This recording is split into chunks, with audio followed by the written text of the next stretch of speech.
हमने शहर को दी एक नई पहचान, हम हैं सिंघानिया बिल्डकॉन।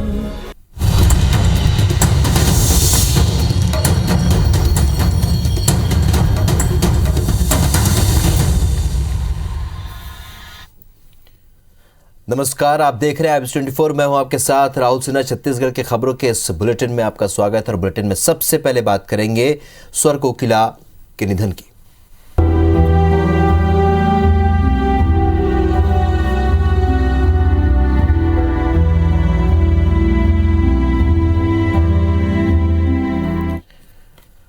स्वर कोकिला, भारत रत्न, हम सब की लता दीदी पंच तत्वों में विलीन हो गई। मुंबई के शिवाजी पार्क में राजकीय सम्मान के साथ लता मंगेशकर का अंतिम संस्कार किया गया।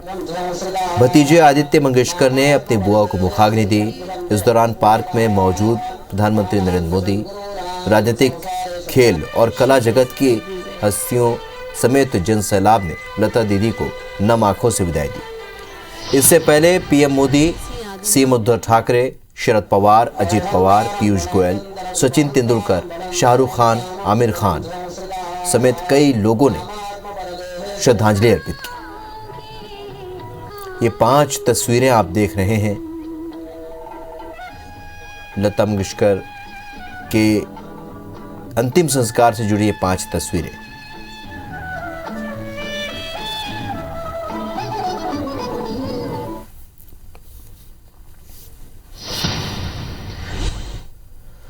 तो लता मंगेशकर के निधन से छत्तीसगढ़ में भी शोक की लहर है। लोग अलग अलग तरीके से लता जी को श्रद्धांजलि दे रहे हैं। सूफी गायक और पद्मश्री मदन चौहान लता जी को संगीत का एक विश्वविद्यालय मानते हैं। खैरागढ़ की कुलपति और पद्मश्री लोक गायिका ममता चंद्राकर भी अपने अनुभव को साझा करते हुए बताती है कि 2 फरवरी 1980 को लता विद्यालय ने डी.लिट की मानद उपाधि से विभूषित किया था। इस दौरान ममता चंद्राकर शास्त्रीय संगीत गायन विषय से एमए कर रही थी। ममता चंद्राकर ने बताया कि वो हमेशा आदर्श रही हैं। उनका इस दुनिया से जाना मेरे लिए व्यक्तिगत और अपूर्णीय क्षति है। प्रसिद्ध गायक दिलीप षडंगी ने भी छत्तीसगढ़ी भाषा में लता जी को अपनी श्रद्धांजलि दी।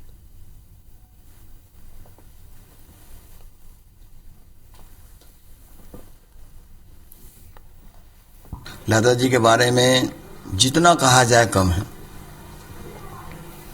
अब जैसे मेरी ही ले लो आप, हम लोग जिस मुकाम तक पहुंचे हैं तो सबसे पहला गुरु फिल्मी गाने होते हैं। संगीत सीखने के बजाय बच्चे शुरू में अगर फिल्मी गानों को, लता जी गानों को अगर सीखें तो बहुत से म्यूजिशियन बन सकते हैं। इसका सीधा प्रमाण हम लोग हैं। उसके बाद गुरु बना के और सीखा जाता है। जी का आज निधन हो गया है। पूरे देश, पूरे विश्व के साथ खैरागढ़ विश्वविद्यालय भी शोकमग्न है। लता जी का इस विश्वविद्यालय से गहरा नाता रहा। 2 फरवरी 1980 को खैरागढ़ विश्वविद्यालय ने उन्हें डी.लिट की मानद उपाधि दी थी। जब वे आई थी तो मेरा सौभाग्य था कि मैं यहाँ की एक विद्यार्थी रही। परमात्मा की अद्भुत संरचना, स्वर साम्राज्ञी, भारत रत्ना, भक्ति रस, करुणा रस, श्रृंगार रस, वीर रस, जम्मू रसों के सरिता हमार छत्तीसगढ़ी में भी गीत गा के जे हमला करिस गौरवान्वित, ऐसे संगीत के देवी स्वर कोकिला शत शत नमन, शत शत नमन। तो स्वर कोकिला लता मंगेशकर अब हमारे बीच नहीं है, लेकिन उनकी आवाज हमेशा गूंजती रहेगी। उनकी गायकी के दीवाने देश दुनिया में हैं। रायपुर में भी उनका एक फैन है जिसने उनके नाम पर एक गार्डन बनाया है। इस गार्डन में उनकी एक मूर्ति भी है। काठाडीह स्थित इस गार्डन में संगीत से जुड़े आयोजन होते हैं। उनके निधन की खबर मिलते ही सभी संगीत प्रेमी एकत्रित हुए और उन्हें श्रद्धांजलि दी। उनसे बात की हमारे संवाददाता IBS24 संवाददाता विनय वर्मा ने। स्वर कोकिला लता मंगेशकर जी का आज सुबह निधन हो गया है और निधन से पूरे देश में शोक की लहर है। रायपुर में भी, छत्तीसगढ़ में भी उनको श्रद्धांजलि दी जा रही है। हम जिस जगह पे हैं ये रायपुर का काठाडीह स्थल है और इसी जगह पर यहाँ पर श्रद्धांजलि दी जा रही है। तमाम जो ऐसे लोग हैं जो संगीत से और संगीत से जुड़े हुए हैं। ये सबसे खास बात है कि इस जो गार्डन में जहाँ श्रद्धांजलि दी जा रही है, इस गार्डन का नाम लता मंगेशकर जी के नाम पे है और यहाँ पर एक मूर्ति भी लगाई गई है। ये जो सारा आयोजन है ये एक संगीत प्रेमी द्वारा किया जा रहा है। रामदास अग्रवाल जी हैं, ये बताइए कि कैसे यहाँ पर इनका नाम जो है आपने लता जी के नाम पे इस गार्डन का नाम रखा है? यहाँ से 2 किलोमीटर पहले मेरा क्या बोलते हैं कारखाना है जहाँ वायर वगैरह बनता है, तो वो साथ में मुझे ऐसा लगा कि एक हमारा भी फार्म हाउस होना चाहिए। तो ये फिर जगह मैंने खरीदा और खरीदने के बाद में नामकरण तो मैंने नहीं रखा था, धीरे धीरे डेवलप होते गया। बाद में आज से 5 साल पहले इसका नाम रखा गया लता मंगेशकर गार्डन। वो इसलिए कि लता जी के गीत मुझे बहुत पसंद है और उनके बर्थडे करीब 15 वर्ष से मना रहा हूँ और जितना भी एल्बम बनता है बर्थडे का वो बम्बई जाता था मैं अपने दोस्तों के साथ में और वहाँ जाकर उनको दिखाता था, वो काफ़ी खुश हो जाती थी। अगर मुलाकात भी कर चुके हैं, आपसे मुलाकात ये बता रहे थे कि बड़ा एक अपूर्णीय क्षति रही है आपके लिए। निश्चित रूप से ये भारतीय संगीत जगत के लिए एक अपूर्णीय क्षति है जिसकी पूर्ति हजारों वर्षों तक भारतीय संगीत में नहीं हो सकती। सांगीतिक जगत की हमारी भीष्म पितामह के रूप में थी हमारी लता दीदी, जिन्होंने संगीत को जिया है और संगीत के साथ ही गई है। देखिए, बसंत पंचमी के अगले दिन माता सरस्वती ने उन्हें अपने चरणों में स्थान दिया है। हम सभी पर उनकी कृपा, उनका आशीर्वाद बना रहे। हमने माता सरस्वती को प्रत्यक्ष तो नहीं देखा है, लेकिन लता जी के रूप में पूरे हिंदुस्तान ने माता सरस्वती को अनुभव किया है। उनकी आवाज हजारों वर्षों तक हमारे लोगों के दिमाग में, हमारे लोगों के दिल में, हमारी आत्मा में बसेगी और गूंजेगी। यही लता जी की खास बात थी कि जो उनसे मुलाकात किए थे न वो केवल उनसे जुड़े हुए थे, बल्कि ऐसे लोग जो उनको बचपन से सुन रहे थे वो भी आज तक अपने आप को उनसे कनेक्ट किए हुए हैं और शायद इसी कारण से वो अपनी श्रद्धांजलि लता जी को दे रही हैं। IBC 24 की तरफ से भी लता जी को सादर नमन। रमाशंकर के सवानी सदविनय वर्मा, IBC 24 रायपुर।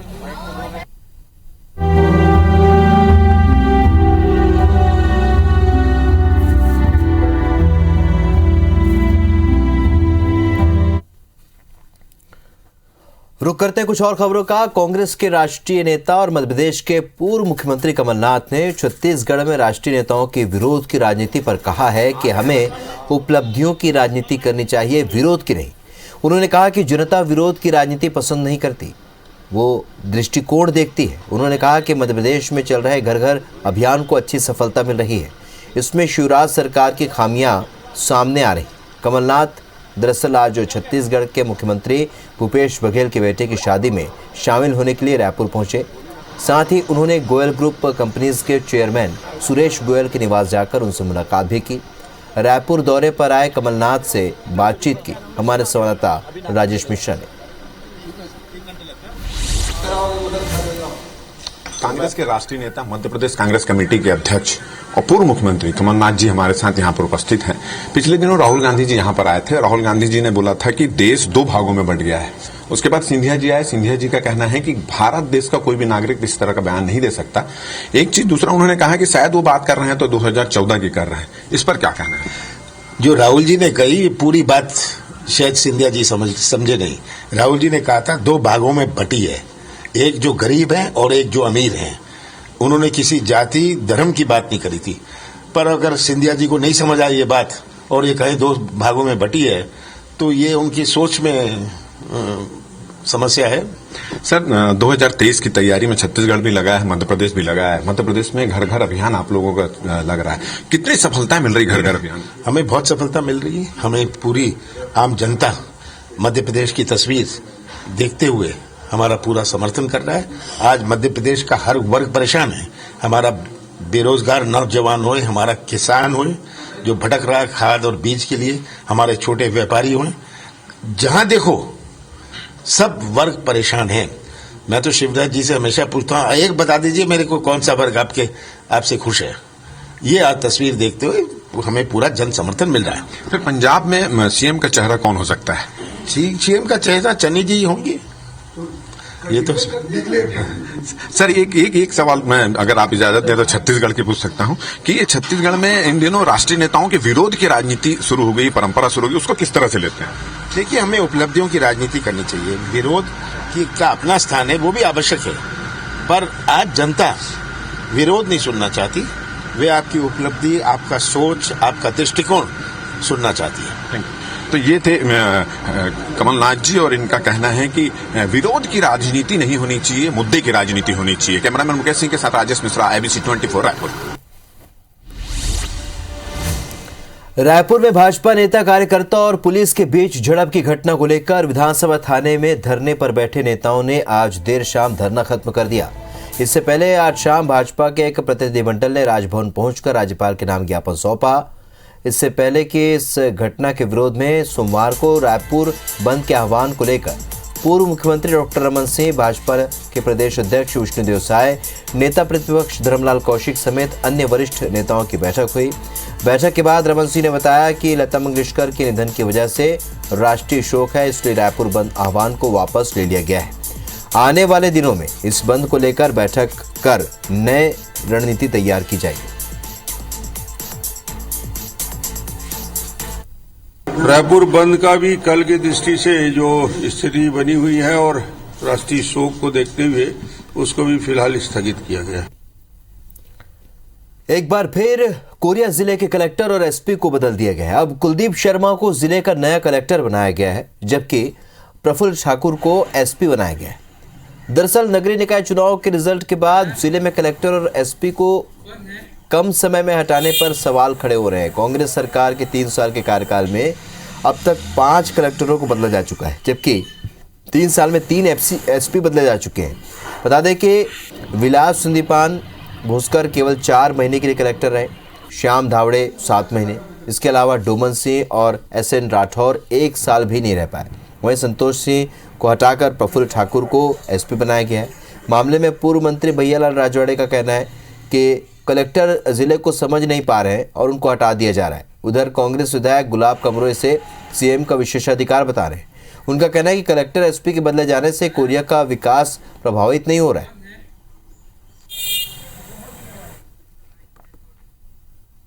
3 साल में 6वां कलेक्टर ही आया है। 6 महीना में कलेक्टर बदल रहे हैं, पता नहीं किस लिए बदल रहे हैं, हम इसके लिए मैं अब क्या कहूं। लेकिन बड़ा दिक्कत है और बड़ा दुख के साथ कहना पड़ रहा है कि क्षेत्र में अगर 6 महीना में अगर कलेक्टर बदलेंगे तो क्या कलेक्टर काम कर पाएगा क्या? छत्तीसगढ़ का है जो मुख्यमंत्री जो है उनका विशेषाधिकार है कि एसपी कौन रहेगा, कलेक्टर कौन रहेगा, किस दिशा में प्रशासन जो काम कर रही है उसके आधार पे कलेक्टर और एसपी का पदस्थापना होता है। तो यही इसमें ऐसी कोई बात नहीं है।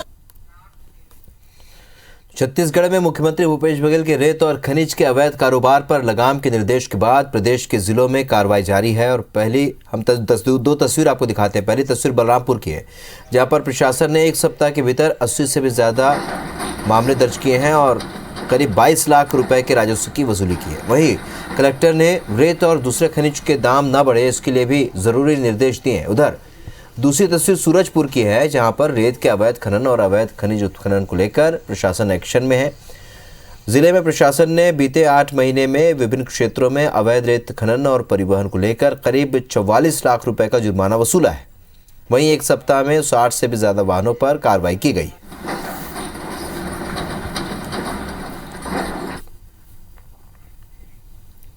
रायपुर नगर निगम के जोन क्रमांक 2 के देवेंद्र नगर इलाके में पेवर ब्लॉक लगाने और अन्य निर्माण कार्यों में भ्रष्टाचार सामने आया है।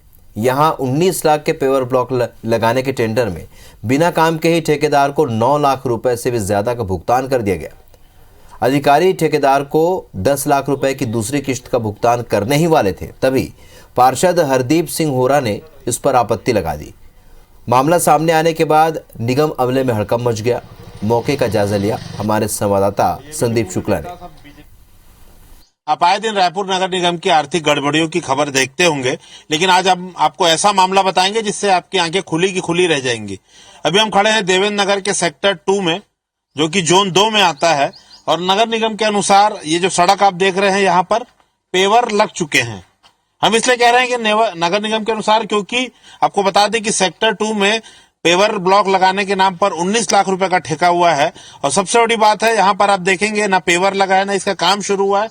इसके बावजूद ठेकेदार को 9 लाख रुपए का भुगतान किया जा चुका है उसमें से।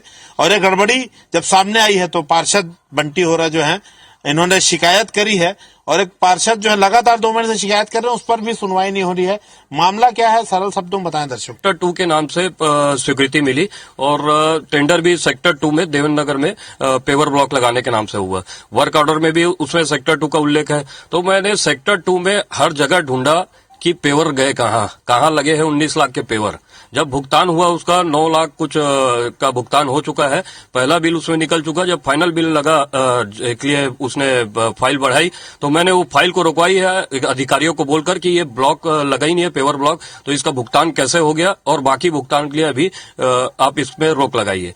जांच के लिए मैंने लगभग 3 महीने पहले 10वें महीने में इनको जांच के लिए मैंने नगर निगम के आयुक्त, महापौर जी को और जोन कमिश्नर को भी मैंने लेटर दिया है लिखित में कि इसकी आप जांच करिए कि ये पेवर ब्लॉक लगे कहाँ है। 3 महीने में देखिए आज तक ये जवाब न जांच कर पाए हैं न जवाब दे पा रहे। देखिए ये हालत है, जोन 2 में 2 ठेकेदार ब्लैक लिस्ट हुए हैं, लाखों रुपए का फाइन हुआ, उसके बाद भी अधिकारियों की मनमानी नहीं रुक पा रही है। जो काम हुआ ही नहीं है उसके लिए लगभग 10 लाख का पेमेंट कर दिया गया है। बहुत बड़ी आर्थिक अनियमितता है।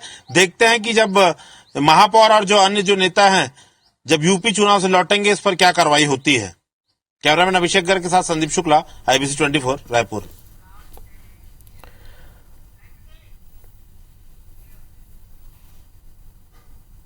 बस्तर के नक्सल प्रभावित अति संवेदनशील इलाके में जोखिम के साथ पत्रकारिता करने वाले पत्रकार अब नक्सलियों के निशाने पर हैं। दरअसल रावघाट इलाके में नक्सलियों ने बैनर पोस्टर लगाए हैं और इनमें कुछ पत्रकारों के साथ कुछ बीजेपी नेताओं के नाम भी लिखे हुए हैं।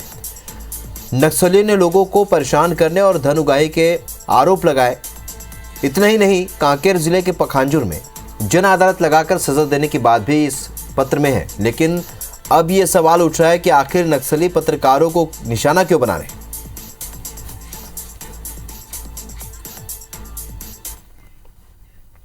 घर में साफ सफाई नहीं हुई तो गुस्साए ससुर ने घर में रखी गैती उठाई और बहू को बेरहमी से मौत के घाट उतार दिया। ये सनसनीखेज वारदात राजनांदगांव जिले के डोंगरगढ़ इलाके के कोलिहालमती गांव में हुई, जहां पर 65 साल के जनकराम सिन्हा ने सुबह देखा कि घर में साफ सफाई नहीं हुई है। इसी बात पर उसकी अपनी बहू मनभा सिन्हा के साथ कहासुनी हो गई। बात बढ़ी और फिर ससुर ने गुस्से में घर में रखी गैती उठाई और बहू पर चला दी। घातक हमले में बहू की मौके पर ही मौत हो गई। पुलिस ने आरोपी ससुर के खिलाफ केस रजिस्टर करते हुए उसे गिरफ्तार कर लिया। जगदलपुर के बकावंड एकलव्य आवासीय विद्यालय में कोरोना विस्फोट हुआ है। यहां के 26 छात्र और 2 स्टाफ कोविड संक्रमित पाए गए हैं। दरअसल विद्यालय में 3 से 4 दिनों पहले कुछ छात्रों की तबीयत खराब हुई थी और 10 छात्रों की बीमार होने के बाद शुक्रवार को स्वास्थ्य विभाग की जांच टीम ने सैंपल लेकर जांच के लिए भेजा था, जिसमें से पहले दिन 13 छात्र, जबकि शनिवार को 13 और छात्र के साथ 2 कर्मचारी भी कोविड पॉजिटिव पाए गए। वहीं 15 से ज़्यादा और छात्रों की RT-PCR रिपोर्ट अभी आनी बाकी है। फिलहाल इस आवासीय विद्यालय को कंटेनमेंट जोन घोषित कर दिया गया और सभी के स्वास्थ्य पर निगरानी रखी जा रही है। डूंगरगढ़ में आज अंतर्राष्ट्रीय बौद्ध सम्मेलन का आयोजन किया गया। भदंत आर्य ससई के नेतृत्व में प्रज्ञागिरी में बौद्ध प्रतिमा के सामने बुद्ध वंदना, परित्राण पाठ और धम्म सभा का आयोजन किया गया। कोरोना के चलते इस बार भी विदेशी बौद्ध भिक्षु सम्मेलन में शामिल नहीं होंगे। उसके साथ ही प्रसाद योजना के तहत हो रहे निर्माण कार्य की जानकारी भी ली जाएगी। बता दें कि केंद्र सरकार के प्रसाद योजना के तहत डूंगरगढ़ को 43 करोड़ रुपए मिले हैं। योजना के तहत देश के धार्मिक स्थलों को विकसित किया जाएगा। डूंगरगढ़ में विभिन्न विकास कार्यों और सौंदर्यीकरण के लिए 43 करोड़ 33 लाख रुपए की स्वीकृति प्रदान की गई। गरियाबंद के देवभोग स्वामी आत्मानंद इंग्लिश स्कूल में बच्चों को मार्शल आर्ट्स की ट्रेनिंग दी जा रही है और इस कार्यक्रम में स्कूल के नन्हे बच्चों ने अपनी प्रतिभा के जौहर दिखाए हैं। बच्चों के हैरत अंगेज करतब देखकर कार्यक्रम में उपस्थित न केवल अतिथिगण बल्कि पालक भी बेहद प्रभावित हुए। और इस दौरान ट्रेनर गणेश सोनी ने बताया कि वर्तमान में 30 बच्चे ट्रेनिंग ले रहे हैं और ट्रेनिंग को देखते हुए अन्य बच्चे भी आकर्षित हो रहे हैं। छत्तीसगढ़ की खबरों में फिलहाल इतने, लेकिन ताज़ा अपडेट के लिए बने रहिए IBC 24 के साथ। नमस्कार।